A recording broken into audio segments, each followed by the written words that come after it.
Kinshasa na biso réalité ya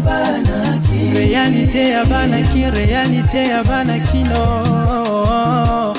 Bote, merci na fidélité pe confiance pour pesa na KNB News bino boye bozwi libaku ya kolanda KNB News ya mokona lelo tika to fongola édition na ngamba palais du peuple bisika wapi professeur André Mbata a remplacé Jean-Marc Kabundo à Kabund na poste ya premier vice-président et assemblée nationale élection ngo et Salemi mokolo lelo kuna na hémicycle ya palais du peuple ba détail tozonga la bino na ba prochaine édition na biso.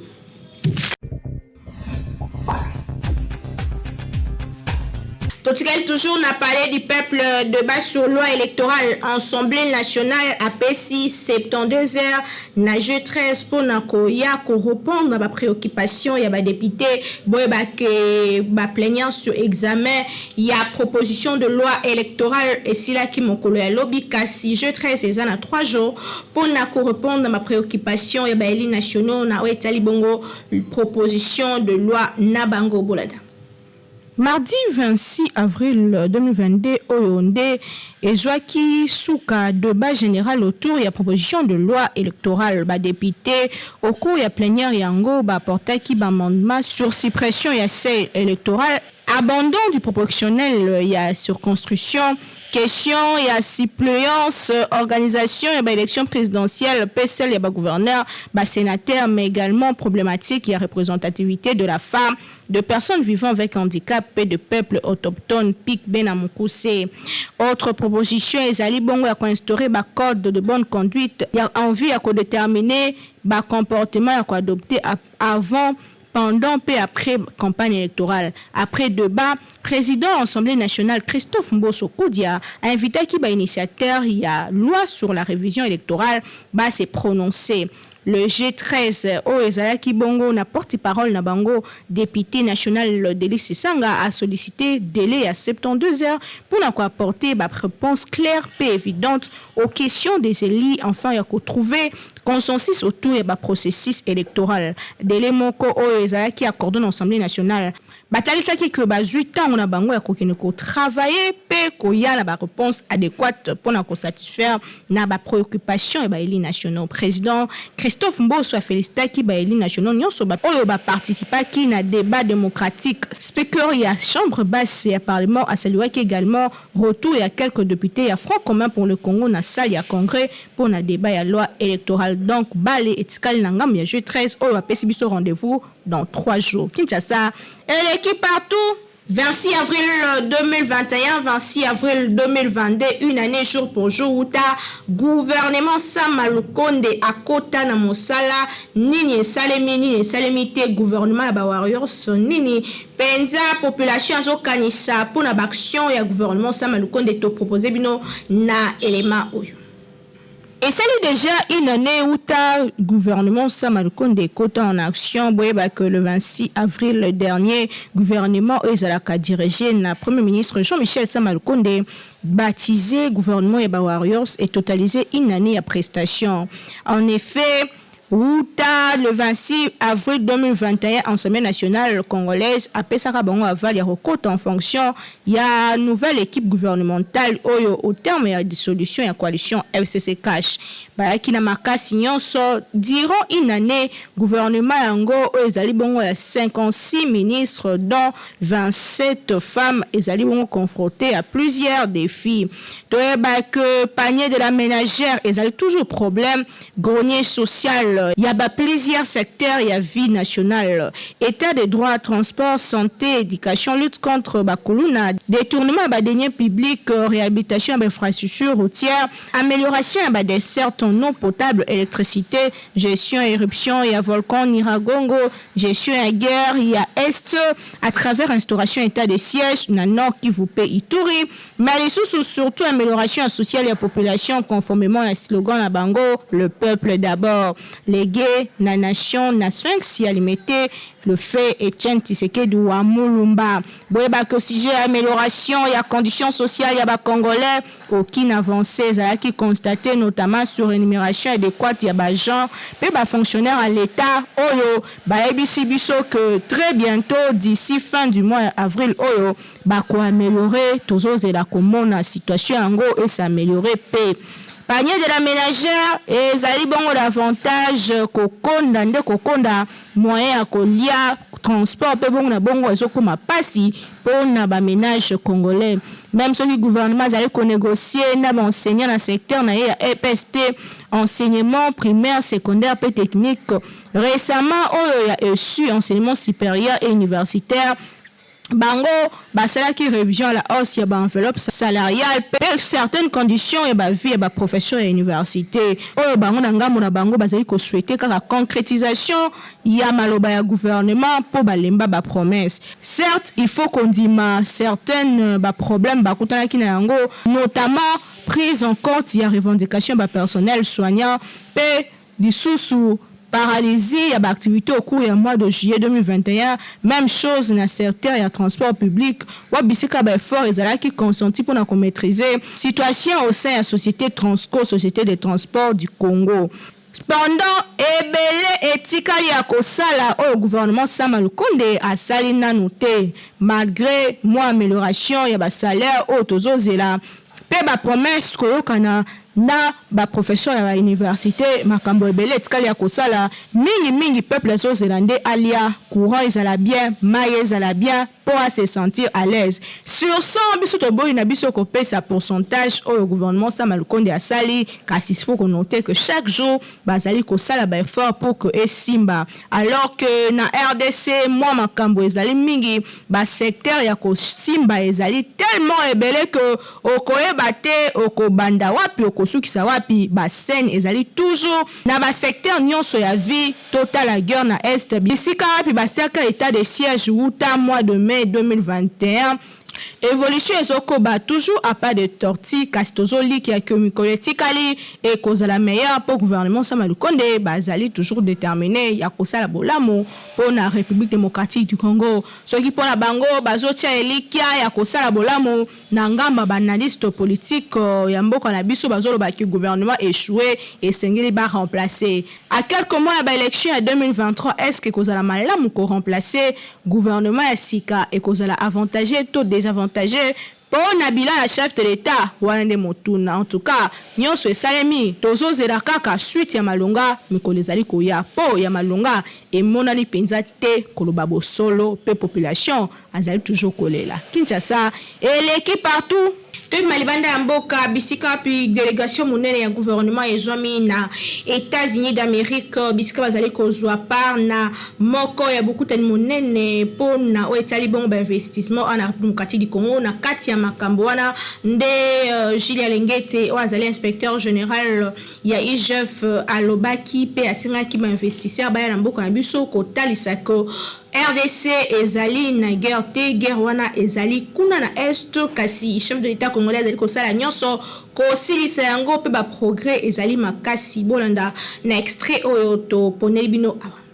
Inspecteur général et finance chef des services Gilles Alingeti a affirmé que mardi 26 avril le dernier depuis les États-Unis d'Amérique bisika zaliko séjourné que guerre et salité na République démocratique du Congo messieurs anticorruption du régime Tshisekedi ndenge babenga kaye na intervention na ye lors ya première édition au ya sommet bisika zaliko sa na États-Unis au essai du relaki du 26 au 28 avril Namboka ya Joe Biden atalisaki ba investisseurs américains que bazala rassurer guerre ezali na démocratique du Congo te abisaki bango que nyonso ba monaka yango na télévision tozali na Lubumbashi tozali na Kinshasa tozali na Mbandaka ba grande ville ebele ezali na kati ya démocratique du Congo e ko pesa ba opportunité d'affaires ya makasi. Donc situation ya est ezali na plus de 2000 km ya ba institution ba zone ezali isolée kasi ezali riche na ba minéraux or les groupe armé ba opéraka pe bazali ko exploiter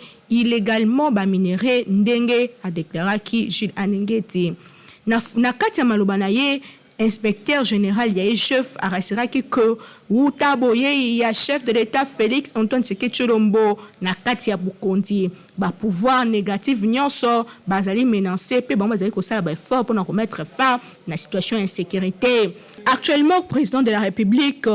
chef du gouvernement démocratique du Congo, bazali investi depuis plusieurs années, près de 3 ans pour réduire la situation d'insécurité. Azali Kota, il s'est réalisé un progrès énorme. Même na Goma, bisika pia 600 km, bisika insécurité, zali bango bazaka na sécurité totale. Par ailleurs, Julien Ngeti a benga ki investisseur américain. Baya ko investir na République du Congo car a martela ki boye guerre ezali nango te na pays ya Lumumba. Il faut préciser que na intervention na Yeji ya Lingete a expliqué que détermination du président de la République Félix Tshisekedi à remettre fin na délinquance financière érigée souvent au mode de gestion dans un grand pays d'Afrique centrale. Tout ce n'est par ailleurs que ba délégué à la présidence de la République qui est Assemblée nationale PSI ministre et RDC va participer na forum ou na cadre d'échange entre officiers congolais et investisseurs américains. Oui, que SI Forum est une plateforme de promotion des investissements où ils allaient viser rapprochement entre les décideurs congolais et les investisseurs américains, mixage d'opportunités d'affaires entre les pays d'Amérique du Nord et bassin du Congo ainsi que le renforcement et la présence économique américaine dans la République démocratique du Congo. Kinshasa et l'équipe partout.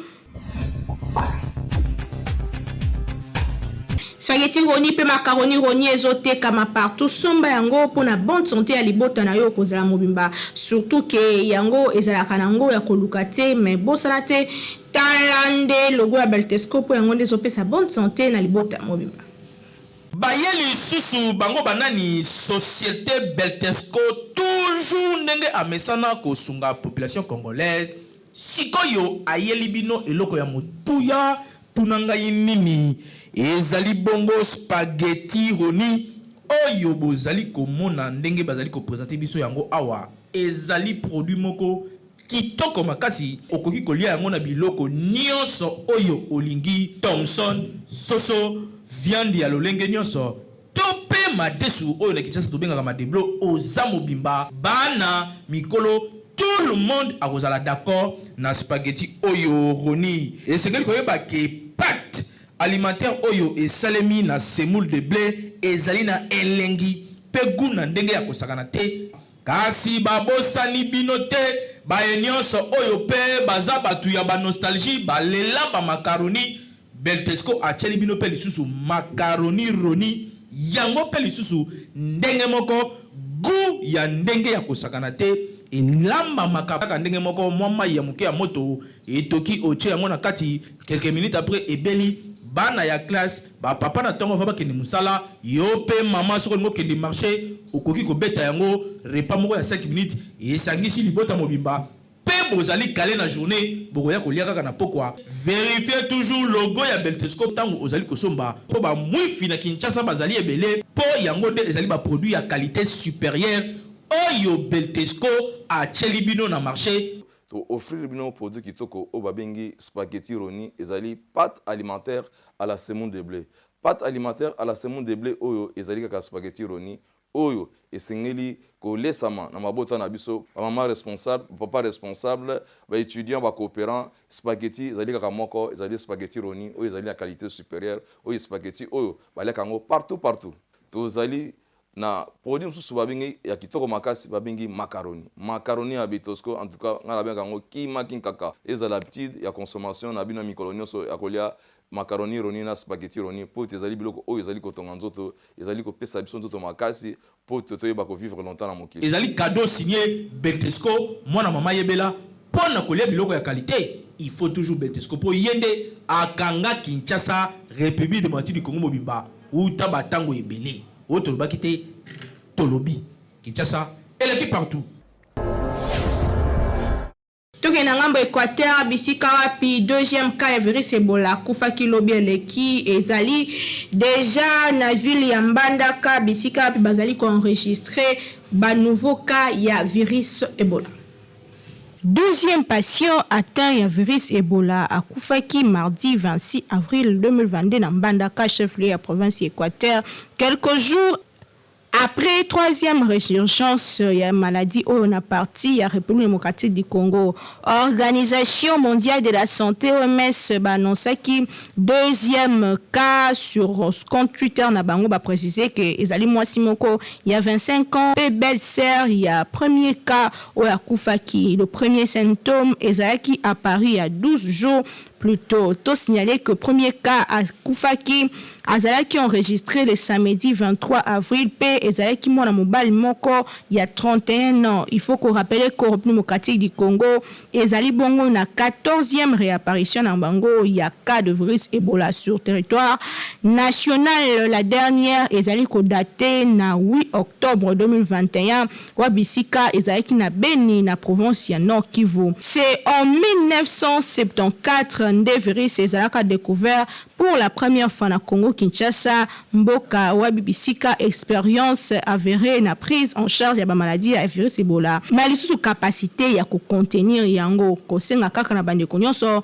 ba respecter ba geste d'hygiène pour na ko éviter que bazalata na maladie ya virus Ebola le temps que ba expert bazwa nyonso en charge pour que le temps que ba expert bazwa nyonso na maboko pe balongola lisu maladie yango na kati ya mboka na biso Kinshasa et l'équipe partout. Fondation Umbuteke basalaki récolte ya bakosette de manioc oyo balonaki na site etongo na mitendi kuna na commune ya Mongafula ezalaki bongo na coordination ya chef coutumier Bernard Mapeza nde basalaki yango tozalaki sur place site yango ezalaki munene makasi espace vert wapi bolanda na reportage auto proposé bino.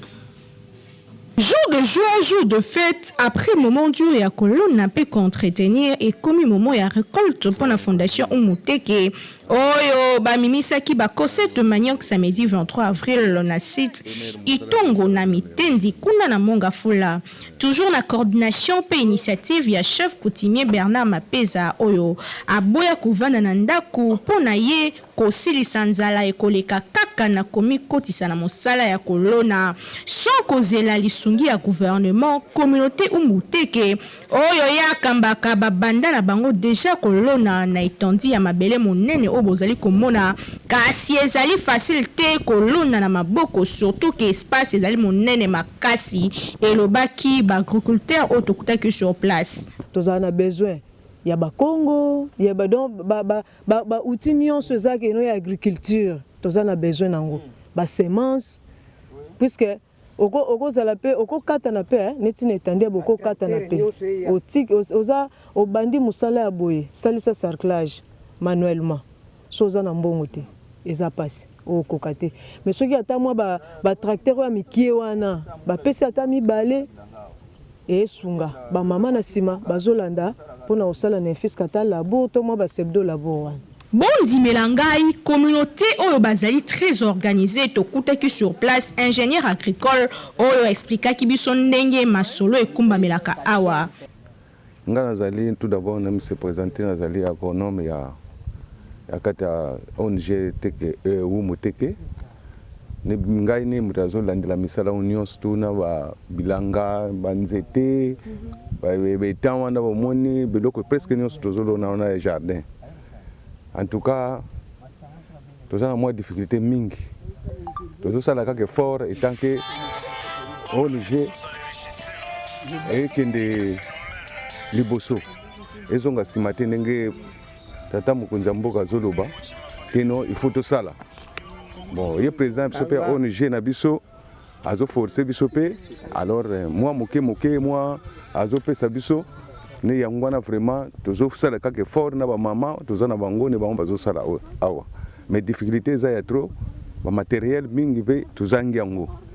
bon na boye na andi tozo na ngwe mabeleza munene na maboko tala ndenge na zuzo mama oya on juba zo sala mais en tout cas bazo kokelo ko tozo ko kama tosali kaka parti oyo mouvement de monde soki combien de hectares na se feza la moi ba tozo kende poto koma ba 8 hectares yango tozo sala poto lona année presque comme ya suka poto comme la saison sèche poto lona tout ça les sous les bosso to saki nanu manioc na nguba to lona kina nguba dia c'est to longola to bimisa nguba bimisa moi quelque 35 sac yango ba de te kama ya mingi ne yango ezananu tozo lingaki to comme la saison sèche sima nango bongo to banda ko récolte. Occasion pour na ko visiter site pe étendu ya mabele oyo umuteke richesse monene wapi chef ya clan Bernard Mapeza azalaki na esengo ya ko présenter biso richesse oyo ye akambaka pe azangaki ya koloba te. Lelo soki tokiti na se ya mbula ezali pona kosakana te mais bato mingi balingaka bamona pe bayuka po soki bamoni te bakosaka na bango kaka ONG umuteke esalelaka wapi ONG umuteke yango oyo tozokocha makemba baetan malgré déjà oyo bambisi bazalaki awa tolongolaki mais sikoyo tozoko sala parce que tokomi déjà tozokende saison sèche. Donc il faut tout renouveler babiloko nyonso pe kotia biloko asika. Alors toza déjà na manioko oyo tolongoli pe oyo mususu to remplacer bo akomona ngona bilili. ONG umuteke esalaka presque partout na République démocratique du Congo. Tozo kende Congo central, ba province mususu to kete parce que ba moyens financiers rezate, toza na moyen te. Nde yango tozo lukasiko yo ba moyens financiers ezala de façon que to banda ko sala. Vraiment to sangani na FADER pona nini? Pona vraiment toujours pona ba moyens financiers. Biso toza na ba investisseurs te. Mais na FADER ba investisseurs bazo uta par-ci par-là bazo komelande kuna na FADER. Yango to lingi ke nyonso wana tango bazo zwa bazo ya biso pe ngana zali président ya fondation Umuteke ville province de Kinshasa. Tous les chefs coutumiers bayebi pe bayebi ke chaque chef coutumier oyo aza na mabele il faut bomba mwandambo eteni ya mabele poto sala bilanga ba mona keno ba chef coutumier ya Kinshasa pe basalaka pona ko longola nzala na kati ya ville province de Kinshasa. Tokoki ko relever défi ya nzala na sens nini parce que mutu soki aye asali culture vivrière moi longola défi ya nzala ezate mais soki o prolonger ngo et comme siko na ba engin et comme siko na makambo nyonso donc parce que ba position nyonso ezali ke po eloko nyonso sala yango ya munene ekosenga na ba engin pour salela yango ou bien siko opozwa population ebele il faut ça na moyen financier soki ezate moyen orongola osala défi ya nini ya nzala ezate tozo lukande financement parce que ba misala ngo to pousse donc place tozo ko sala ba 10 hectares 20 hectares et comme même 60 hectares, même 50 hectares pour que vraiment elongola nzala na kati ya mboka na biso. Okondi matende ko tozali na ville province ya Kinshasa kasi na zamba oyo biloko epolaka alors que na centre ville bat bazali kolala nzala balobi awa makasi na okaka mabele ezali ebele okoki kolona nyoso lingi.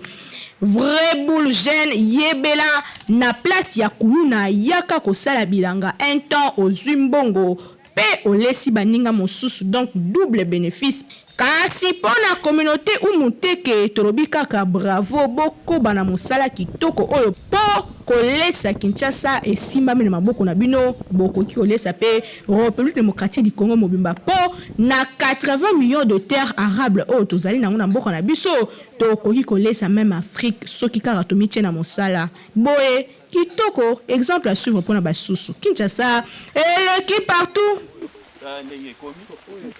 Ezaki édition le 27 avril 2022 on a Zaki Nessengo représenté les bino merci l'équipe technique qui accompagne Kingai merci na bino bolanda kibiso surtout ba fidèles téléspectateurs il y a magazine Kanbe News beaucoup ba osala biso confiance pour biso to ko informer bino toujours des mon salaire salemaka awa kimia na mbote na bino to kutani très prochainement na souci à ko servir bino bye.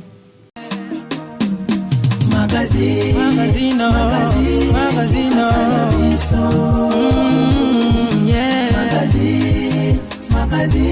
Kinshasa na biso réalité ya bana ki réalité ya bana kino